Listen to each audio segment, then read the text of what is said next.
네, 안녕하십니까. 더마프로 백지훈입니다. 간단하게 더마프로에서 소개를 드리자면, 더마프로는 화장품, 식품 등에 대해서 유해성 안전성을 평가하는 전문 기관입니다.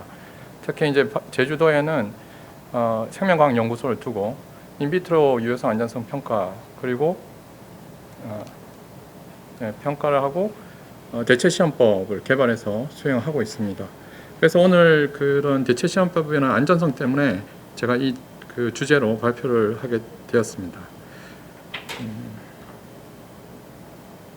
네, 다음 오늘 제가 말씀드릴 거는 보시는 바와 같이 그 안전성에 대한 연구인데요. 여기에 대한 평가법에 대해서 설명을 드리도록 하겠습니다. 먼저 이런 안전성 평가에 대해서 얘기를 하게 되면 기본적인 개념이 리스크, 해저드, 익스포저 이렇게 얘기를 하는데요. 이게 이제 리스크라는 게 유해성에 대해서 얘기를 하는 겁니다.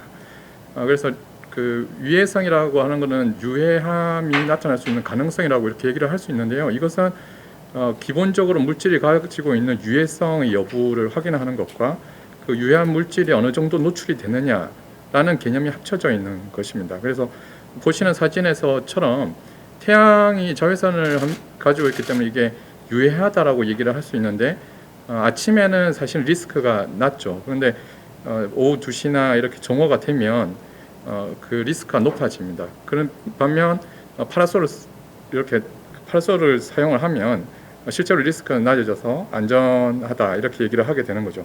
그래서 이런 리스크의 개념을 먼저 잡고 다음 장으로 넘어가 보면 저희가 이제 그 원료를 개발하는 입장에서 보시면 물질이 유해한지 아닌지를 확인을 하게 되잖아요. 그게 결국에는 이런 리스크를 관리하기 위한 목적인 것입니다. 그래서 그 리스크 유해도 결정을 하기 위해서 위험성을 확인을 하게 되는 과정이 저희가 일반적으로 알고 있는 독성 시험이라고 얘기를 할 수가 있습니다. 그래서 여기 왼쪽 편에 보시면 해저드 아이덴티피케이션이라고 되어 있는데 이것이 이제 그 물질의 특성을, 그러니까 위험성을 확인하는 과정입니다. 그래서 여기에 사용되는 툴이라고 하면 그 에피데미올로지컬한 스터디, 그래서 상당히 많은 자료들을 활용하는 방법이 있고요. 그다음 구조를 보고 그 구조 활성 관계를 통해서 예측하는 방법이 있고, 그리고 동물 시험이나 세포 시험 등을 하게 되고, 그리고 임상 시험을 하게 되는 이런 과정을 통해서 그 물질의 위험성을 확인을 하게 되는 겁니다. 그러면 그 물질의 위험성이 확인이 되면 농도나 그리고 노출 정도, 그러니까 얼마나 자주 바르느냐, 그럼 한 번 발랐을 때 얼마나 노출이 되느냐 등등에 따라서 노출 정도로 위해도 결정을 하게 됩니다. 그리고 이러한 위해도 결정을 통해서 우리가 마켓에서 사용을 하게 되는 거죠. 그래서 가장 접근하기 쉽게 말씀을 드리자면 우리가 화장품에 사용되고 있는 물질의 사용 한도 원료, 이런 것들이 이런 위해도 결정에 의해서 정해졌다고 보시면 될 것 같습니다. 그런데 이제 이런 물질의 유해성을 확인하기 위해서 우리가 스터디를 하게 되는데 2016년도에 우리나라 화장품법에서도 이제 금지가 됐죠. 그래서 동물 실험을 실시한 화장품 등을 유통 판매는 금지한다 이렇게 됐습니다. 그래서 사실상 지금은 그 화장품 업체에서는 동물 시험을 하고 있진 않죠. 그런데 가끔씩 이런 질문을 하시더라고요. 원료를 개발할 때 동물 시험 아예 안 해야 되냐, 그렇게 되어 있는데, 사실 여기 내용을 자세히 보시면 예를 들면 3번 같은 경우는 수출을 위해서는 수출 상대국 법령에 따라 동물 실험이 필요한 경우는 한다, 이렇게 적혀 있습니다. 그래서 그거는 기준에 따라서 좀 적용을 해야 될 것 같습니다. 그런데 이제 전 세계적으로 동물 시험이 금지되고 있는 추세이기 때문에 대부분 화장품 제품을 판매해서 수출을 하려고 하는 개발자들은 동물 실험을 하지 않고 있다는 것이 사실입니다. 다음 말씀드리고 싶은 것은 동물 실험 대체 시험법 가이드라인이 실제로 그러면 어느 정도 몇 개 정도 개발이 되어 있냐라는 거죠. 동물 실험 금지된 대신에 동물 실험을 하지 않고 다른 시험 시스템에서 그 안전성을 확인할 수 있는 그런 것들이 개발이 됐죠, 평가법들이.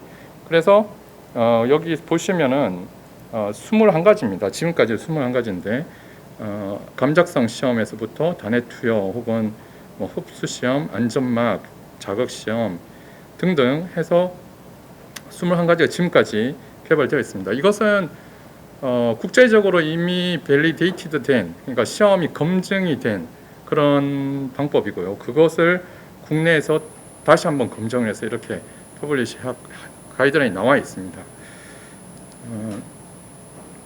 다음은 말씀드릴 게 세이프티 테스팅 스트래티지, 그러니까 실제로 그러면 우리가 개발자가 원료를 어떻게 안전한 원료를 개발할 거냐에 대한 전략 어떻게 생각해 볼 거냐라는 것입니다.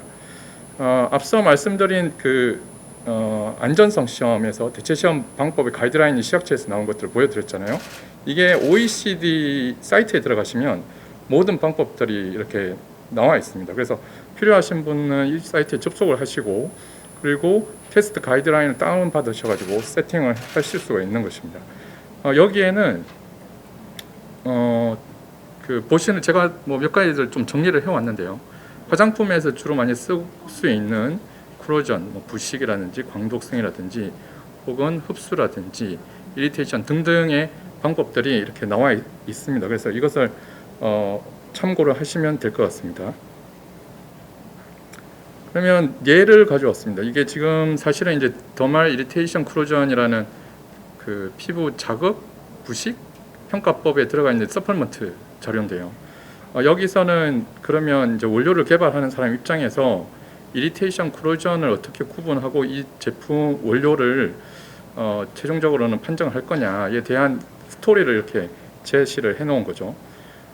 여기서 기본적인 개념은 이겁니다. 가급적이면 동물 시험을 하지 않겠다라는 게 여기에 지금 깔려 있는 전략이죠. 그래서 가능한 기존에 밝혀져 있는 자료를 충분히 활용을 하고 만일에 이제 그런 자료가 없다면 구조라든지 혹은 다른 특성을 이용해서 예측을 하고 그래도 없다면 인비트로 시험을 하고 정말 없다면 이제 동물 시험을 한다. 이런 전략이 전체적인 흐름입니다.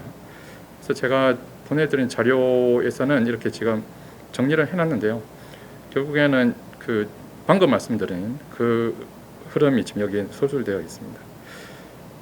미국의 노동부 사이트에 들어가면 약간 유사한 사이트가 있죠. 그래서 보시면은 실제로 그 노동 환경 속에서 노출되는 물질들, 유해한 물질들에 대한 독성 시험 이런 것들이 나와 있거든요. 그래서 물질에 따라서 여기는 카테고리가 나눠져 있고 카테고리 1이 더 심각한 유해 물질이라고 생각하시면 됩니다. 그래서 카테고리 1부터 4로 나눠져 있는데 여기도 코로전과 이리테이션을 그 평가를 하면서 판정을 내릴 수 있는 전략이 이렇게 나와 있습니다. 다음으로 제가 앞서 말씀드린 그런 개념 속에서 평가법들이 여러 가지가 있었잖아요. 그 평가법들 중에서 좀 기본적인 것만 제가 오늘은 언급을 하고 넘어가도록 하겠습니다.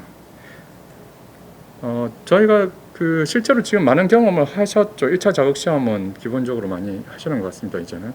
그래서 피부에 자극이 있는지 없는지를 보는 방법이고 그 방법도 뭐 4시간 접수하는 시험도 있고 24시간 혹은 48시간 접수하는 그런 방법들이 있는데요. 이런 그 인체뿐만 아니고 인비트로 시험들이 이렇게 개발되어 있습니다. 그래서 세포를 이용하거나 혹은 3D 컨스트럭션, 그러니까 3차원 모델로 개발된 조직을 가져와서 평가할 수 있는 그런 방법들이 이미 개발되어 있고요.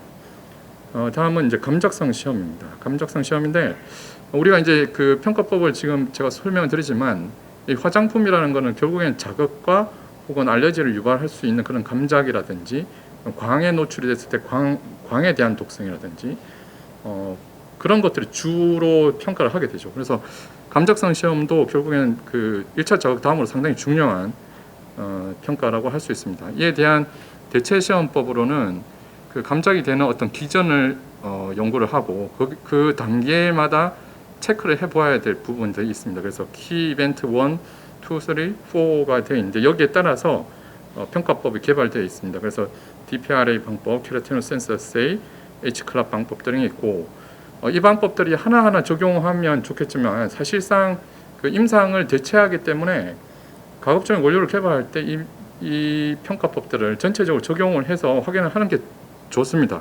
그러나 이게 이제 비용이라든지 시간이라든지 여러 가지 면에서 적용을 다 못하고 있는 것은 사실입니다. 광독성 시험입니다. 광독성은 주로 이제 자외선 필터, 자외선 차단자를 개발하게 된다면 이런 방법은 기본적으로 해야 되고요. 광에 의해서 물질이 변할 수 있다. 그러면 이런 시험들을 하게 됩니다. 이것 또한 그 인비트로 시험법이 개발되어 있고 3T3 애널리시스 시험이 저희는 이제 세팅이 되어 있는데요. 예시 결과를 가져왔습니다. 그 CPG라는 물질을 처리를 하게 되면 광을 처치했을 때와 처치하지 않았을 때 처치를 했을 경우에 빨간색 그래프가 그 세포 생존율이 떨어지죠. 이렇게 독성이 있다는 것을 확인할 수 있습니다. 안자극 시험은 사실상 이런 대체 시험법들이 처음 개발될 때부터 개발되었기 때문에 그 상당히 많은 방법들이 이미 알려져 있고요. ST 테스트가 저희가 세팅이 되어 있는데 OECD에서 밸리데이티도 되지는 않았지만 핵캠 테스트가 기존에 많이 사용했던 방법입니다. 그래서 육모 요막이라고 하는 계란을 부화되기 전에 혈관을 배양을 해서 이렇게 사용하게 됩니다. 이상으로 뭐 간단하게 제가 설명을 드렸는데요. 마침말로 드리고 싶은 것은 사실상 이제 우리 제주도에서 화장품 산업이 시간이 어느 정도 지났고 그리고 많은 원료, 다양한 원료들이 안전성 스크리닝을 했어요. 근데 그 원료의 퀄리티를 높이는 방법이라는 게 기본적으로 1차 자극만 하고 끝난다면 그거는 이제 그 기본만 한 거죠. 근데 경쟁력을 갖추고 해외의 원료를 저희가 이제 수출을 할 수도 있고 그리고 그런 자료를 제출할 때 필요한 거는 여러 다양한 각도에서 안전성을 확인했다라는 입증 자료들이거든요. 그런 것들을 앞으로 조금씩 더 관심을 가지고 채워가다 보면 그러면 이제 퀄리티가 높아지지 않을까 그런 생각이 듭니다. 이상으로 발표를 마치겠습니다.